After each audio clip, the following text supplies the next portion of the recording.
Jangan lupa like, comment, dan subscribe. Soalnya subscribe itu gratis. Cepetan tekan tombol merah di bawah dan lonceng dan like ya. Dadah. Assalamualaikum.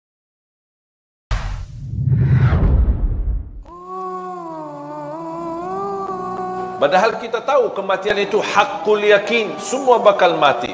Kalau ada yang boleh kekal, itu Nabi Muhammad sallallahu alaihi wasallam. Karena di saat sakaratul maut Allah tawarkan melalui malaikatul maut, mau kekal di dunia atau mau ambil wafat, pilih yang mana? Rasulullah SAW karena sudah selesai tugasnya, sudah selesai dakwahnya, sudah sempurnakan agamanya, dia tidak mau milih hidup, malah dia justru berkata, Ar-Rafiq al-A'la, Ar-Rafiq al-A'la, saya ingin bertemu Allah. Sudah buat apa lagi saya hidup di dunia ini? Makanya Rasulullah SAW bersabda, Man ahabba liqa' Allah, ahabba Allah liqa'ah. Barang siapa yang mencintai bertemu Allah, Allah juga cinta dan sayang bertemu dengan kita.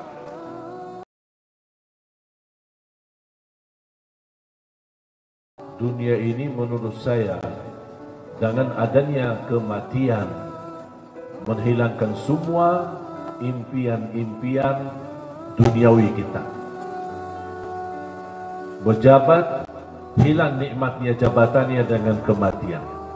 Kekayaan, tak ada artinya kekayaan dengan menghadapi kematian. Semua hilang, bahagia, nikmat yang kita rasakan sudah hilang, tak ada artinya. Makanya dunia ini tak ada arti. Mengapa dunia ini tidak ada artinya? Karena diakhiri dengan kematian.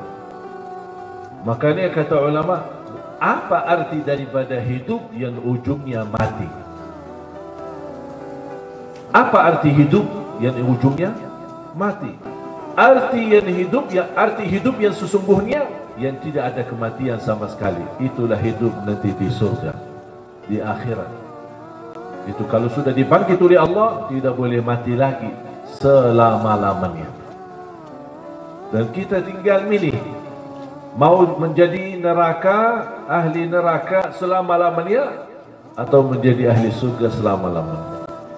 Ketika sudah selesai hisab, ahli neraka masuk neraka, ahli surga masuk surga, Allah subhanahu wa ta'ala memanggil mereka, dan Allah tunjukkan kematian ini dalam bentuk seekor kambing. Al-maut dalam seekor kambing, dan disembelih kematian itu. Allah tunjukkan, apakah kalian tahu kambing ini apa? Semua jawab, ahli neraka dan ahli surga. Inilah al-maut, kematian. Kata Allah, disembelih kematian itu. Kematian disembelih, berarti kematian mati. Kematian sendiri mati. Habis itu kata Allah, ya ahlan nar hayatun fala maut, wa ya ahlal jannati hayatun bila maut. Wahai ahli neraka, hiduplah selama-lamanya, tidak boleh mati. Ya ahli surga, hiduplah selama-lamanya, tidak boleh lagi mati. Makanya jemaah sekalian, hidup kita yang sementara di dunia ini, manfaatkan, nikmatilah untuk menuju kehidupan yang lebih lama, yang lebih panjang, yang insya Allah bahagia, selamat dunia dan akhirat.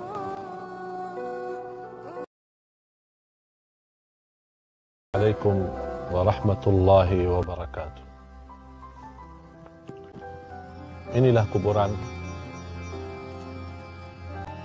kota dan kuburan yang sudah berusia sebelum tahun Masehi,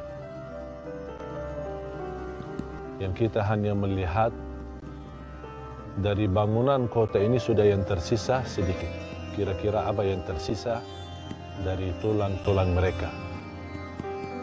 Ingat pemirsa, usia kita dikubur nanti lebih panjang daripada usia kita di dunia.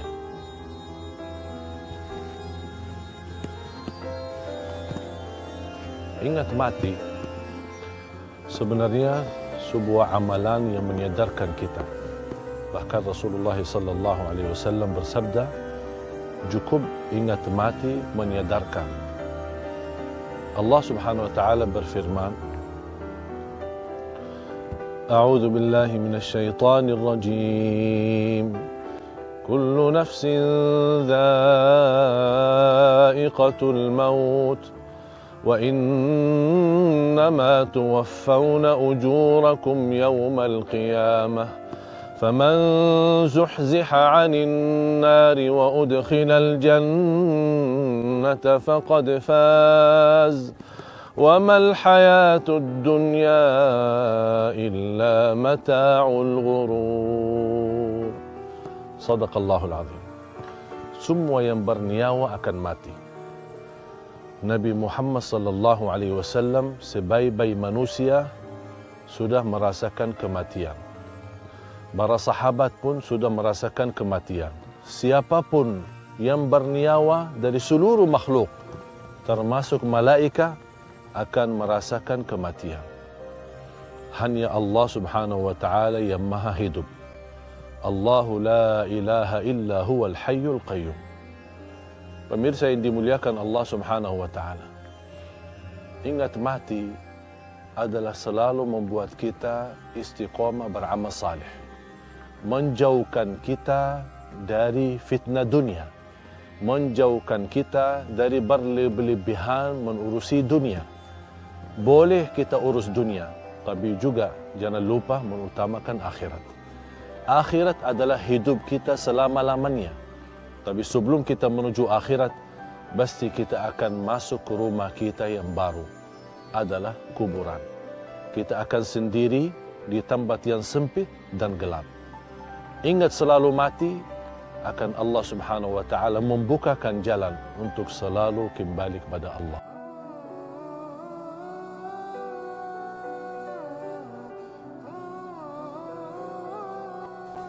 Dan kematian kita cuma sekali,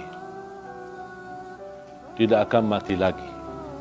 Kalau sudah meninggal dunia dan kita pisah dari dunia menuju ke akhirat melalui proses di alam barzakh, kuburan kita menghadap mungkar nakir kita, kemudian bisa kuburan kita menjadi taman dari taman surga, bisa jadi lubang dari lubang neraka.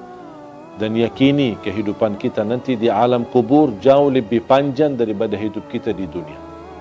Ada orang di bawah kuburannya masing-masing itu sudah ratusan tahun, padahal usia mereka ada yang masih muda, bahkan ada yang masih bayi. Habis kita dibangkitkan oleh Allah Subhanahu wa taala, sekian tahun kita di alam kubur, dibangkitkan oleh Allah Subhanahu wa taala, terjadilah hari kiamat dan kita akan menghadap Allah untuk dihisab. Habis proses hisab, fariqun fil jannah wa fariqun fis sa'ir. Satu golongan masuk ke surga dan satu golongan masuk neraka. Dan disitulah makna kehidupan yang abadi.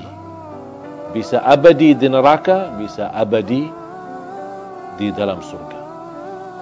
Kita sebagai orang beriman sudah dijaminkan kita tidak akan dikekalkan. Bagi orang yang berdosa dan bermaksiat tidak akan dikekalkan di neraka Jahannam selama dia membawa kalimat la ilaha illallah. Man qala la ilaha illallah khalisan min qalbih harramahu Allahu 'alan nar. Di riwayat adkhalahu Allahu al-jannah. Diharamkan, dikekalkan di neraka Jahannam bagi orang-orang yang membawa kalimat la ilaha illallah. Artinya kalau kita orang-orang yang suka mengucapkan kalimat itu tapi tidak mengamalkan isinya, tidak mematuhi aturannya, bisa jadi gara-gara dosa maksiat, kelalaian kita bisa menantarkan kita ke neraka. Tetapi salah satu jaminan tidak akan kekal di neraka Jahannam adalah la ilaha illallah. Dan mohon maaf, siapa yang mau sebelum ke surga mampir ke neraka dulu? Kira-kira siapa yang berkenan? Kalau memang kita tidak mau mampir ke neraka dulu, jangan anda mengucapkan kalimat la ilaha illallah saja, tapi anda menjadi hamba yang patuhi dan taati. Jadikan hidup di dunia ini adalah surga kita di dunia dengan kalimat la ilaha illallah.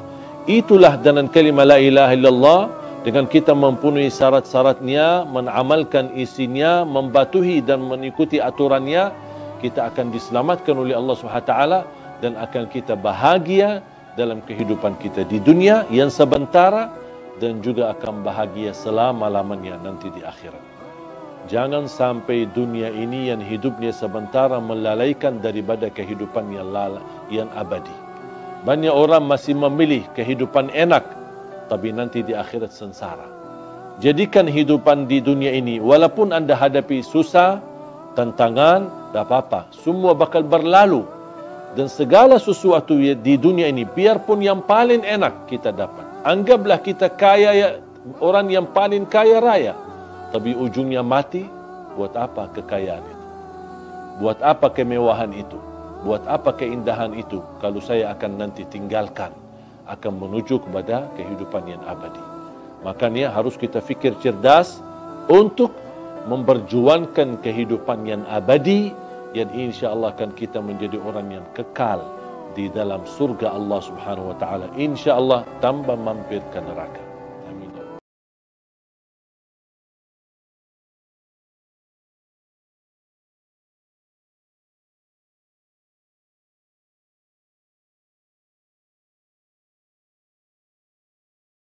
Bismika Rabbi wada'tu jambi wa bika arfa'hu fa in amsakta nafsi farhamha.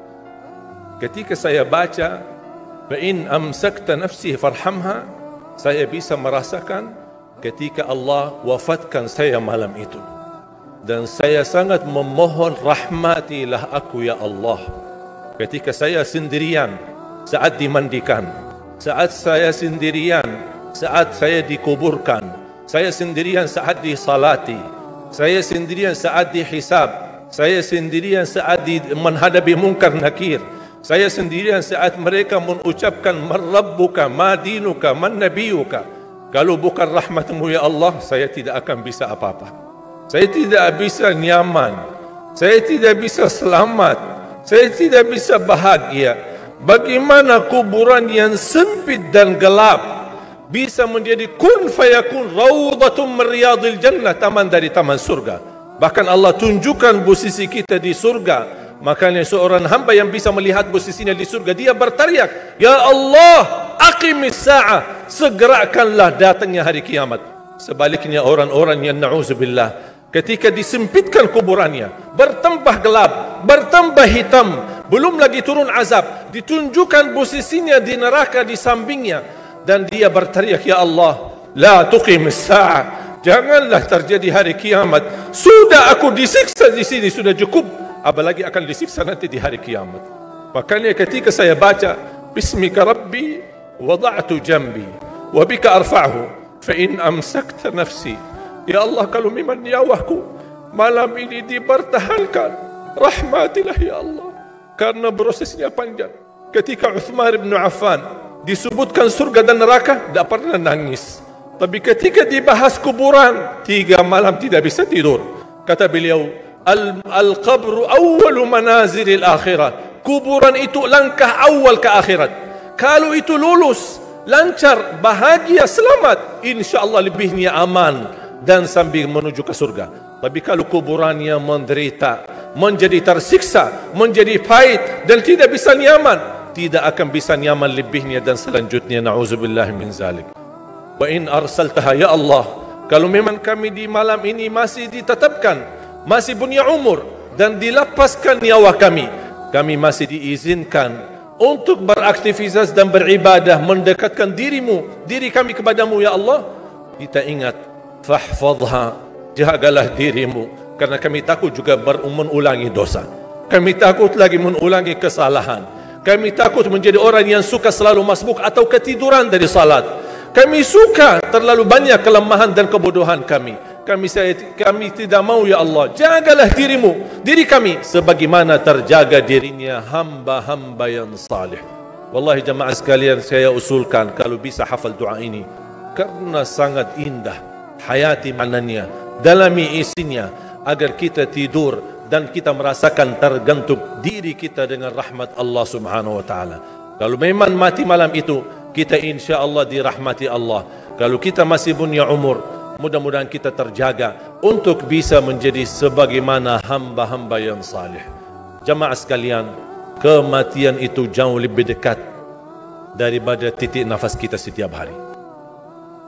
Bahagialah seorang yang bisa sisahkan amalannya, yang bisa membuka buku amalannya walaupun dia mati, tapi terus disalurkan pahala. Sedekah jariahnya tidak terputus.